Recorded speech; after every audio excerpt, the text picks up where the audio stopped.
তো স্বামী একেবারে পেরেশান হয়ে যায় যে হে এটা করে হুজুর এটা হেই, মানে বহু রকমের স্ত্রীর পক্ষ থেকে বহু ত্রুটি,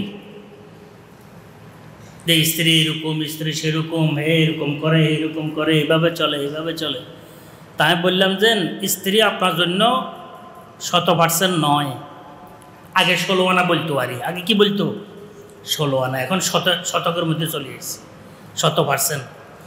স্ত্রী আপনার জন্য 100% নয়, ঠিক আছে নি? হুজুর একেবারে ঠিক, আইসি ইয়াদ রাখা উচিত। আপনিও স্ত্রীর জন্য কি নন? 100% নন।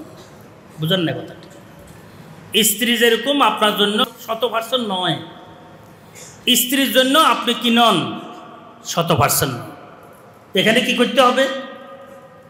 এখানে হার মিলাইতে হবে। স্ত্রী আপনার জন্য 30%, কত?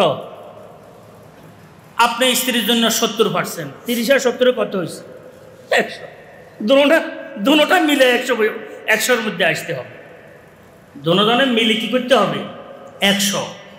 এখানে স্ত্রী আপনার জন্য 100 নয়, আপনি স্ত্রীর জন্য 100 নন। তোমরা তো বিয়ে শাদী করবা, এই তালাশ করে, হেই তালাশ করে, ওই তালাশ করে, এই রকম তালাশ করে, এই রকম তালাশ করে, পরদি চাপ খাইতে কথা বুঝছো তো? ভূতের চাপ কাকে বলে? দিনদারির তালাশ করার মাথার মধ্যে থাকে না, পেরেশানি শেষ নেই।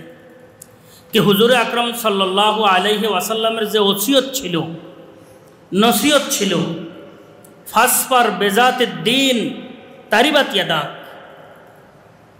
দিনকে তুমি প্রাধান্য দাও, তোমার দুনিয়ার জীবন আখিরাতের জীবন সুখময় হোক, তুমি সুখে থাকো। দোয়া করছেন কে? দোনো জাহানের সর্দার, ইমামুল আম্বিয়া, তাজদার